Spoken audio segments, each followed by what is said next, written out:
बात करते हैं। सूरज को जलाल आ गया। मुल्क के बेशतर हिस्सों में क़यामत खेज गर्मी से शहरियों का बुरा हाल।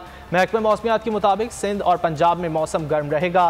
ताहम बलूचिस्तान के चंद इलाकों, बालाई खैबर पख्तूनख्वा, गिलगित बल्तिस्तान, कश्मीर और मुल्हिका पहाड़ी इलाकों में गरज चमक के साथ बारिश का इम्कान है। मुल्क के बेशतर इलाकों में क़यामत खेज गर्मी से शहरियों का बुरा हाल है। अगर बात की जाए कराची की, तो कराची में गुज़िश्ता रोज़ पारा 44 डिग्री सेंटीग्रेड तक पहुँच गया था और बताया जा रहा है कि आज भी इम्कान यह है कि तकरीबन 40 से 42 डिग्री सेंटीग्रेड तक दर्जा हरारत जा सकता है।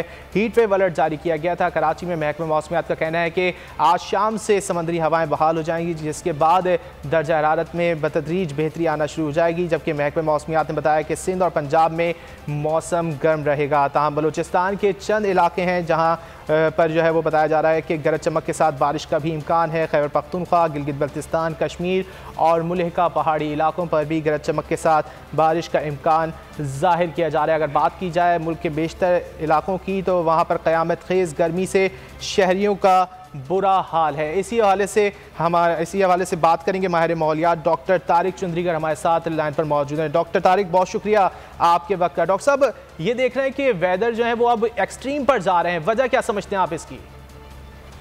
वेदर की एक्सट्रीम तो साइंस बताती है कि जो क्लाइमेट चेंज हो रहा है, ग्लोबल क्लाइमेट चेंज, उसकी वजह से है। तो डॉक्टर साहब, बेहतर किस तरह किया जा सकता है? फिनोमेनन है, सिर्फ पाकिस्तान में नहीं है, पूरी दुनिया में है। एक्सट्रीम वेदर चेंजेस हो रहे हैं। सर्दी भी कहीं कहीं ज्यादा पड़ रही है, स्पेशली हीट बहुत ज्यादा पड़ रही है। पूरे ग्लोब पे, पूरी दुनिया में एवरेज टेम्परेचर सिग्निफिकेंटली राइज कर गए हैं। सही डॉक्टर साहब, तो बेहतरी किस तरह लाई जा सकती है? क्या ज़्यादा से ज़्यादा दरख्त लगाए जाएं, जैसा कि हुकूमत की पॉलिसी भी है कि ज़्यादा से ज़्यादा दरख्त लगाए जा रहे हैं ताकि बेहतर हो मौसम? जी बिल्कुल।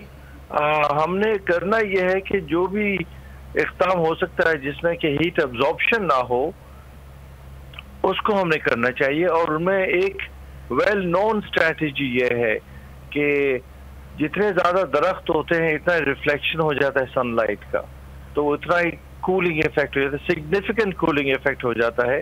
एक शेडेड एरिया हो या एक नॉन शेडेड एरिया हो, उसमें 2 to 3 डिग्रीज का फर्क पड़ जाता है, एज मच एज दैट।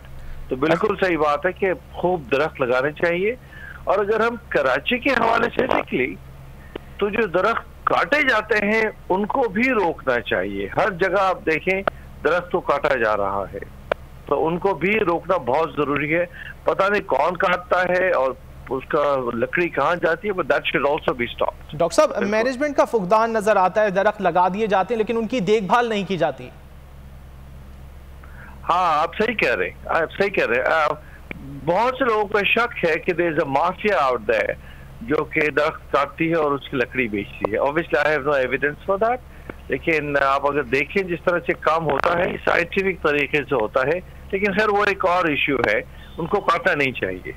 अच्छा डॉक्टर साहब, गुज़िश्ता अदवार में हमने ये देखा कि कराची में इस तरह के दरख्त लगाए गए जो कि माहौल के लिए इतने साजगार नहीं थे। किस तरह के दरख्त लगाए जाने चाहिए कराची में, क्या कहेंगे आप? अच्छा, मैं इसका तो एक्सपर्ट हूँ नहीं, जाहिर है। हॉर्टिकल्चर वाले ज्यादा एक्सपर्ट हैं, लेकिन हमारे कई ग्रुप्स हैं जिनमें इस तरह की बातें होती हैं। जो कोनोकॉर्पस के बारे में कहा जाता है कि बहुत ही खराब है। आई थिंक जितना खराब कहते हैं इतना खराब है नहीं। इसके अलावा जो दरख्त लगाने चाहिए वो ऐसे होने चाहिए जिनके जो फोलिएज कवर है वो वसी हो। मसलन नीम है या गुलमोहर है, जो शेड है वो बहुत बड़ा होता है। इसके अलावा वो लगाने चाहिए जो हमारे इलाके के नेटिव्स हैं। They are the best trees to put on. ठीक है, वो दरख्त लगाए जाएं जो कि इलाके के लिए बेहतर हो। बहुत शुक्रिया डॉक्टर तारिक चुंद्रीगर हमसे गुफ्तगू कर रहे थे।